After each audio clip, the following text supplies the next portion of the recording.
Hello, my bookish babes. Welcome back. What are we doing today? Today, we are doing something that should have been done last month. But of course, as you know, I can't keep a schedule for shit. Here we are, playing catch up, and I'm going to be doing my mid-year wrap up. Yay!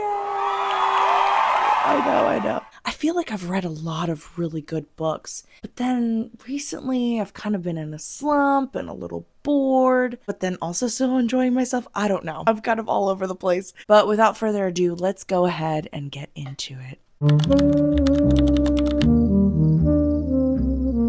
Question number 1. Best book you've read so far in 2026. I don't know if I could pick one book. You know what I'm saying? Like one book. It's got to be a series. End of story. This will probably be the easiest answer I've ever given in my entire life. The Flesh and Fire series, obviously.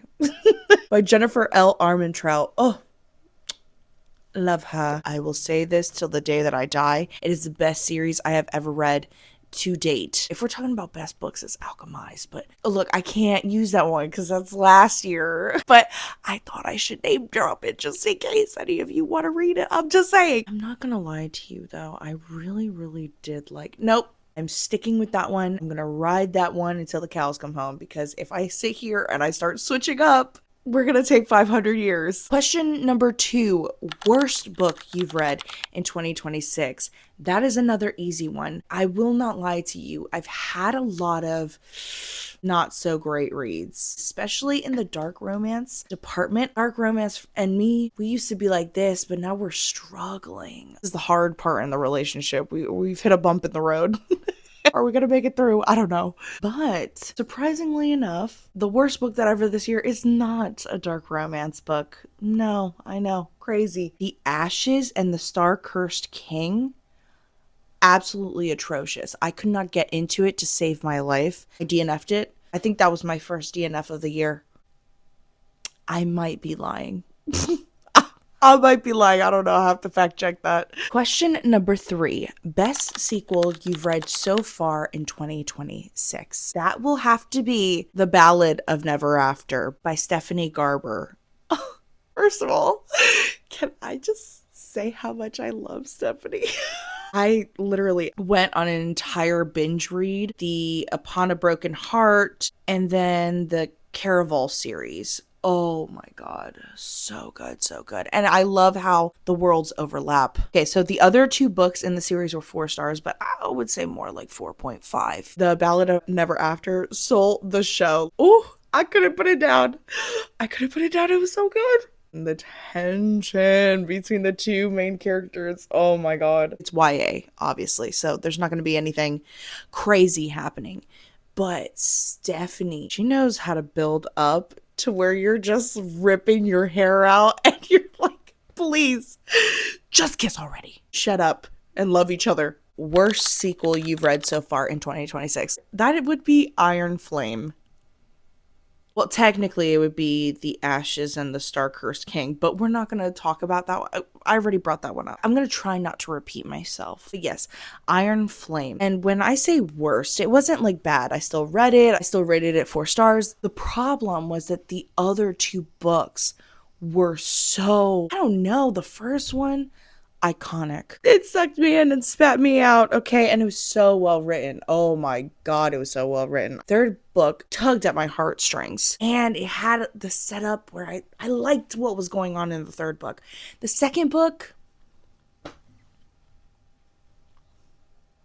no, I can't even tell you what was going on in the second book. Like, no idea. Ooh, new release you haven't read yet, but you want to. I have a few. But I'm only going to give you one because if not, like I said, we'll be here for fucking ever. Okay, I'll give you 2. Daggermouth. I have not read yet. Everybody's like, oh my God, it's so amazing.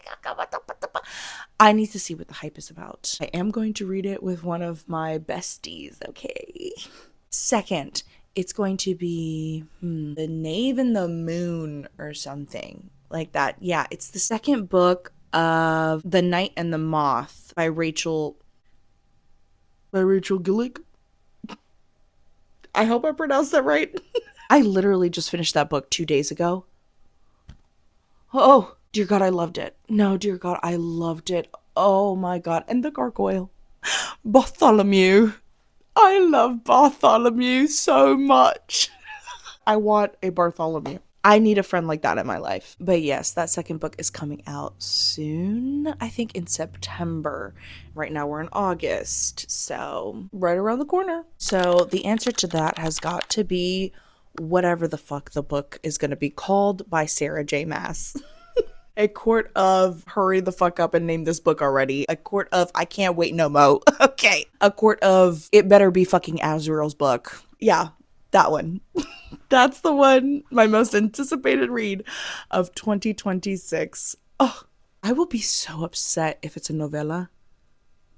Don't play with me, Sarah. Biggest surprise of the year. There's a few biggest surprise of the years, and they're not necessarily actual books. I think it was a huge surprise how much I genuinely love YA. I thoroughly enjoy the romance a lot more because there's a lot more yearning, less getting together right away, smutting it out, which, don't get me wrong, sometimes I'm in the mood for that, but then sometimes I'm just really in the mood for a cute little romance, you know. Another biggest surprise of the year was I'm fucking reading Harry Potter. You know, I tried to read it back in like 4th grade, I think it was. Wasn't my thing. At the time, I was reading a lot of like paranormal thrillers. For example, Mary Downingham. Shout out to her, you know, if you guys know what I'm talking about, comment down below. So it definitely was out of my realm of interests at the time.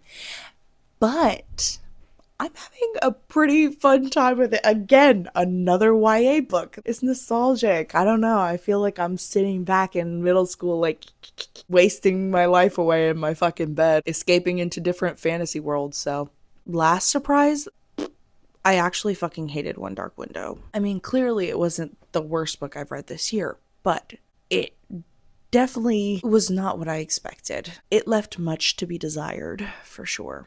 And I was pretty upset about that, and confused, and shocked, and surprised. One more biggest surprise is that I've actually read 57 books this year. Like, what? Hello? I think last year it was only like 20 something. Maybe. Question number, I can't remember. Favorite new author, debut or new to you? I actually have quite a few. Stephanie Garber, she is new to me. These are all probably just going to be new to me. Absolutely love her work. Point blank, period. If you have kids out there that are teens or preteens and they really love reading, specifically fantasy, Stephanie Garber's a good one. I would say Lauren Roberts, but I heard some things about the Powerless trilogy. I really loved the Powerless trilogy. I really, really did. And I will still be reading The Red Queen. But yeah, I heard that there may be some, well, just heavily inspired material in her books. So I don't know, that kind of has me on the fence about her. And then I'll say Lucia Franco for my taboo reads. Highly suggest picking her up if that's something you're interested in. Because, yeah, pretty good storyline. Lots of drama, lots of tea. Like, oh my God. So fun. I did pick up somebody new this year, Frida McFadden. And I will say this, I do not think that her books are any good, but they are so bingeable. I don't know what it is. It's kind of like crack, but like the worst. Stephanie Garber is like, oh my God, you don't want to put it down because it's so good. It's a good crack. And Frida McFadden is just like the worst substance you've ever had in your life, but for some reason you can't put it down. Not good, but great. The next question is my newest fictional crush, and I'll be honest with you, I don't really have one.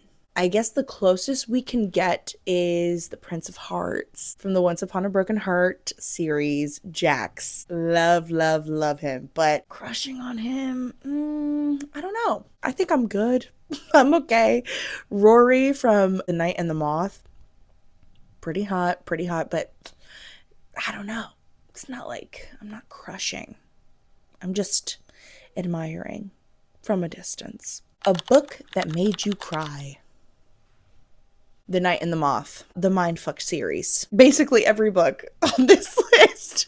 Every book I've read this year has made me cry at some point. Like, I tear up at the sad parts every single time. But if we're talking about full out boo hoo, it had to be, I think, Reckless.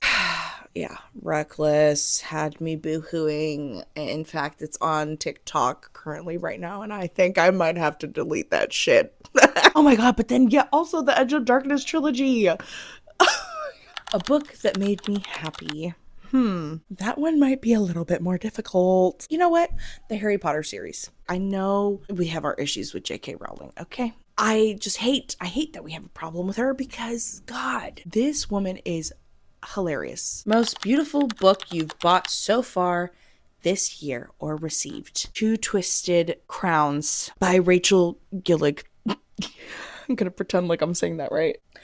I'll be honest with you. I really don't know if I bought it this year, but it's close enough to this year that I think I bought it this year.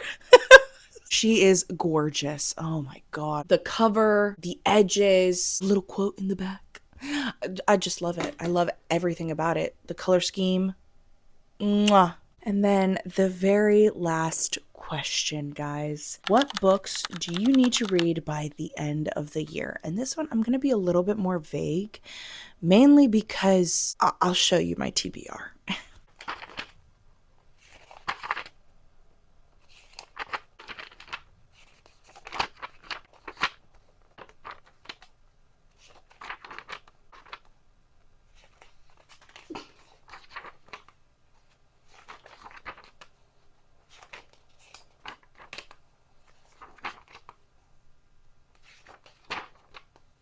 Oh, my arm is starting to hurt. So, yeah, I have a lot. I will say Ariadne, Song of Achilles, Dowry of Blood, I believe, Lightlark series, like anything on my shelf right now currently need to read. We Who Will Die. There's a book there that I got called The Children, and that one looks very, very interesting. It's definitely more on the like mystery thriller side of things.